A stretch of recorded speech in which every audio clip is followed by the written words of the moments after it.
Yeah, you bet. Tom Tillis, Republican of North Carolina, joins the conversation now. Senator, thank you for your time. Here is what Governor Cuomo said about Mitch McConnell's comments just about 3 hours ago. Watch. How do you not fund police and fire and teachers and schools in the midst of this crisis? That's how you're going to bring this national economy back? By states declaring bankruptcy? You want to see that market fall through the cellar? You will see a collapse of this national economy. So just dumb.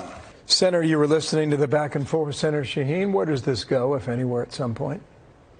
Well, I think what we need to do is make sure we don't take our eye off the ball of a $2.2 trillion economic support package for individuals and businesses. Of course, we need to go back and figure out how we can make sure law enforcement, first responders are made whole, or at least help those agencies. That's a very different proposition than filling the coffers of some states and towns that maybe had bad financials before this virus ever started. So we can have that discussion, but why would we have that discussion now when the majority of the $2.2 trillion that was passed in the CARES Act is not flowing out yet? It's beginning to. People are starting to get their individual assistance. Businesses are starting to get their loans. But let's focus on that and then take a look at real, well-documented damage. The federal government may play some role in helping the states and local governments. Senator, I mentioned this bill right now that will be voted on in the House. We expect it to pass. I think we can say that with a fair level of assuredness. But it's $484 billion, Senator. Right. What's next?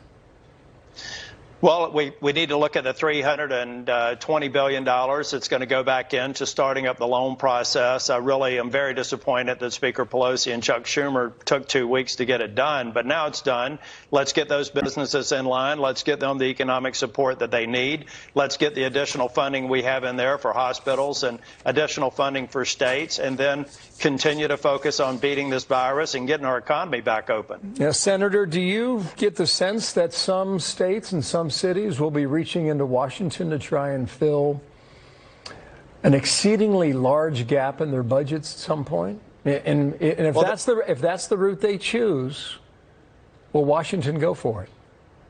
Well, I think that we'll have to look at what the requests are. Right now, when we're talking about federal orders for closing business and some of the orders that we placed on healthcare systems to not do anything other than focusing on COVID and acute cases, we can look at that and figure out if there's some fair argument for providing resources. But I've got to go back to what I said, Bill. We've got $2.2 trillion that we've got to get out the door. That's what we all should be focused on right now. That's a lot of money. Last question here in North Carolina. Do you favor reopening aspects of that economy in the Tar Heel State now? I think that we're probably a week or two away from being able to consider certain industries, certain regions of the state, and I do favor it. I think that we need to get the economy going, because the only way we're ultimately going to heal this country is to have a growing economy again. We have to focus on that. We have to do it safely, driven by the data, and make sure that public safety is at the forefront. But I think we can do it, and I think we'll do it in the coming weeks. Wow, is that 14 days, or are you counting on that calendar? I think it'll probably take... It's going to take about 2 weeks. We're almost at the peak of the curve. And I think if we see us flatten out, plateau, and then see trending down over the next 2 weeks, conforming with the presidential guidelines, then I think we can start having that discussion and start the restart of our economy. It's going to look a lot different. This is not like going back to business as usual like we had in February, but we've got to get started. Senator, thank you for your time. Tom Tillis, the Republican from North Carolina.